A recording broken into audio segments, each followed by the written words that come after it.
Trending ngayon sa social media ang di umano'y nag-leak na listahan ng top 20 finalist ng Miss Universe 2023. Makikita na kasama dito si Michelle D. at pirmado pa ng Miss Universe President na si Miss Paula Shugart.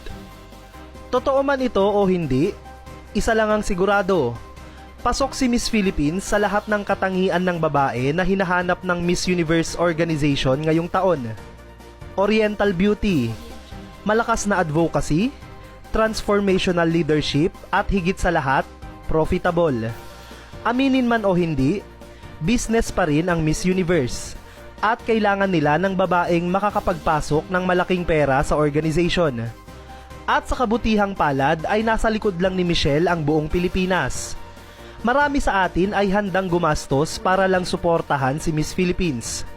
Sa katunayan ay tayo nga ang nanalo sa Voice for Change sa pinakamaraming votes kahit pa medyo mahal ang presyo kada boto. Lahat ng ito ay ina-analyze at pinag-aaralang mabuti ng owner na si Miss Ann Jack Radiotatip. Ang tanging dapat gawin na lang ngayon ni Michelle ay makapag-perform ng maayos sa finals at makapagbigay ng matinding sagot sa question and answer portion at hindi malayong sa kanya na talaga ibigay ang corona. Mismong si Miss Universe 2018 Catriona Gray ay sinabing napakalakas ng ipinakitang performance ni Michelle sa preliminary competition. And also carrying yourself well holds its merit, but it really comes time to shine when it's a preliminary competition, and I feel like she really delivered. So sobrang excited ako. I feel like we're gonna do very well.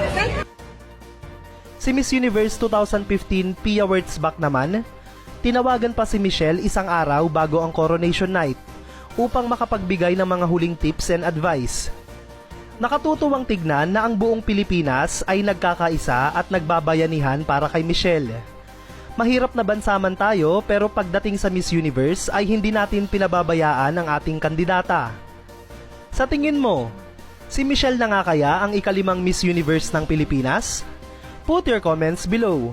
And don't forget to subscribe for more videos.